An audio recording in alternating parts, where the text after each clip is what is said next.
Adam Small here again from My Music Masterclass, and today we have a review of a MIDI controller from Synido. This product is called the TempoPAD, and as you can see from my overhead camera, it's very small. My hand pretty much covers this entire thing. So this is a 4x4 grid, obviously, so you have 16 pads. They're backlit and they can be different colors, as you can see here, how it's a nice array of colors. You have 4 assignable knobs up top. You have some transport controls on the bottom here, meaning that you can assign this to your DAW, like Ableton or Reaper or Logic or Pro Tools or whatever you're using. We also have some function buttons in the middle here that we'll get into in a minute. But first, let's do the disclaimer. Synido did send us the TempoPAD in exchange for this video review, but they didn't coach us in any way or tell us what to say. We always have unbiased reviews on this channel, and this will be no different. So let's get to it. Like I said, we have 16 pads here, which you can see, 4x4, 4x4 is 16. We also have a pad bank button here, and we have 3 banks in total, meaning that 16 times 3 is 48. So we have 48 possibilities in this area. And if I want to change my banks live on this thing, I press the pad bank button. Right now you can see it's illuminated green, and now it's blue, and now it's red, and now it's green again, meaning we just cycled through the 3 banks and they were color coded. There are also 4 velocity sensitive curves, which you can adjust by pressing the velocity type button right here. Right now the button is illuminated green, but just like the last button, you'll see that the color changes for every different velocity curve, and we have 4, right? So we start at green, let's see. Red, light purple, blue, back to green. I'm working a little backwards today, so usually I do the accessories in the beginning of the video before getting into features, but now I'm gonna do the accessories because there's only a couple anyway. Basically, we have a case, just a soft case. For the unit itself, we have a USB-C cable, which I have going into my computer right now so that we can use it to make music. And we also have this little breakout. It's a little MIDI breakout for a 5-pin MIDI. So I have my headphones on now because I'm going to try to make some music with this thing. And let's see what we can do. We have 2 different modes. I just loaded up a very basic pitched instrument on my DAW here, and I want to show you what's going on. So this is keyboard mode right now. See how everything's lit up? Now this should be a chromatic scale from C going up.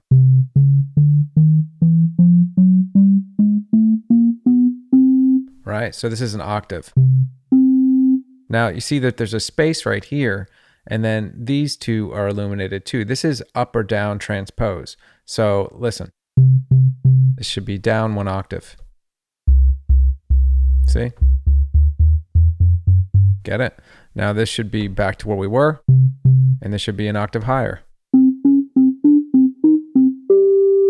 Now the other mode doesn't have a transpose. If I press this button, that's the mode button, you see that there's no lights now. This will just be a chromatic scale all the way up.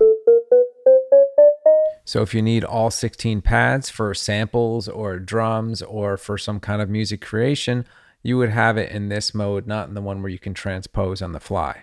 It's also important to note that you can change the colors of any of these pads to your liking. Like right now in this mode, you can see that there's nothing lit up until I press a button and then it turns green. But you can make the pads any color you want, and they have software that can help you do this. All you have to do is download the Synido software from their website, either on Windows or Mac. And you'll see there's a lot of options, not just for mapping MIDI, but also for colors, like I just said. Okay, so I just loaded up a kit in my software here. And as you can see, I have it on the red pad bank. I haven't customized any of my pad banks. And as you know, with any MIDI device like this, you can just customize your banks, make your own, do whatever you want, and send it to any MIDI channel you want. This is the red bank. If I press this, green, I get nothing. Blue, nothing. Red's already mapped to my drum sampler here. So I'm just going to use that. So let's make a simple beat with this thing.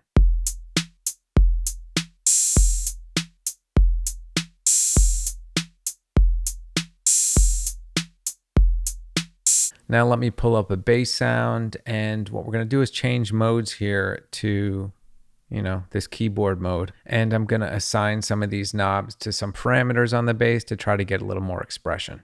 All right, so that's a little bit high for bass. I want to make this lower, so I'm going to transpose it down. That's good for now. I assign these knobs to some parameters as well, so let's see what that does to the sound if I just mess with these knobs.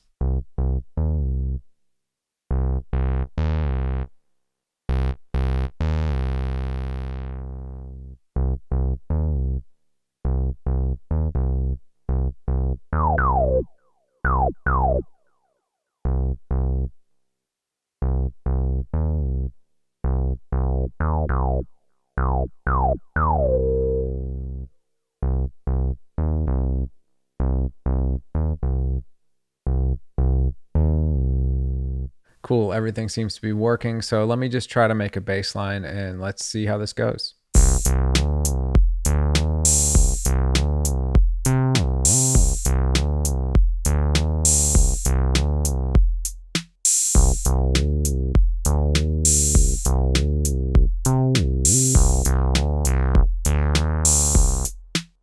All right, I'm working fast here, so that wasn't my best work maybe, but it'll work for this setting. And let's get that in this track and then move on. Now I'm gonna add another sound to this groundbreaking track that I'm making. Anyway, I have these 4 knobs here. I've assigned some parameters again to these knobs, and this is the basic sound. You can hear that it has a lot of delay on it. This knob right here, I can adjust that.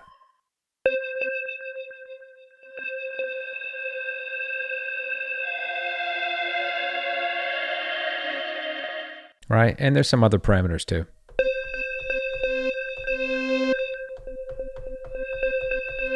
Anyway, let me just try to make something simple and see where it goes.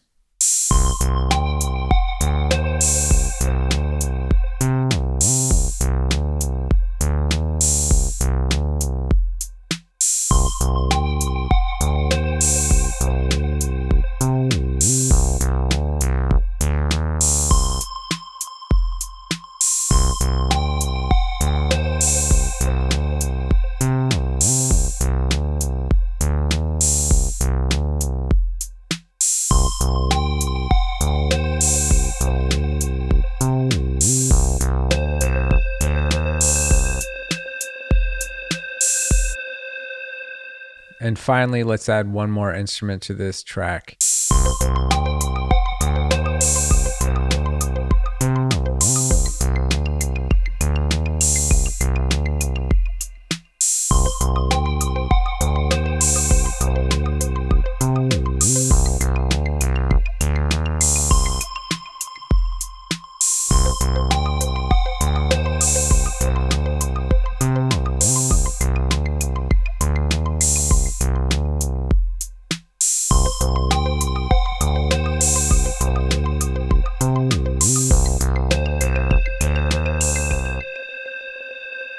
Okay, so this thing is working well with my software right now. I'm able to quickly assign things. I did all the MIDI learn in my software because I was able to do it just instantly, but it's also easy to do it on the unit itself. Like I said, it has software, and within the software, you can customize what messages are being sent out, what colors your keys are lighting up, and all that good stuff. I'm not going to get into the software in this review because I saw another review recently where the user went through all of that and even showed people how to change the colors and do all that. So you can always go down the rabbit hole if you want to know more about this device. I just wanted to give you all a functional review of how this thing makes music, and I hope I did that here. For me, this is a cool little ultra portable MIDI controller, right? The colors are cool. It would look cool if you were doing a live performance, but it would also be good for home studios, or any situation you're making music, really. I didn't get into every feature on this device because I'm trying to keep this video kind of short, but obviously you have 4 different velocity curves. Like I mentioned, there's a tap tempo feature, which I didn't get into. But in general, I'm impressed with this unit for the price. As of the filming of this video, the TempoPAD is $89.99. And that's definitely affordable within this segment if you're looking for something like this. That's pretty much it for this review. I don't have much more to say. I mean, in summary, the TempoPAD was easy to install. The driver was integrated into my operating system already, so I didn't have to download anything. I just downloaded their software, which I told you about. And basically this thing worked well with my software just right out of the box. It has plenty of options. It has a nice look to it, and it's less than $100. So I definitely think it's a cool MIDI controller to have. And I personally like to have a lot of different options when I'm inputting MIDI, whether it's a keyboard, electronic drum set, something with pads like this, knobs, faders, a string instrument that has like a MIDI guitar or something like that. I'm all for having different options because you never know what surface is going to inspire you at the moment.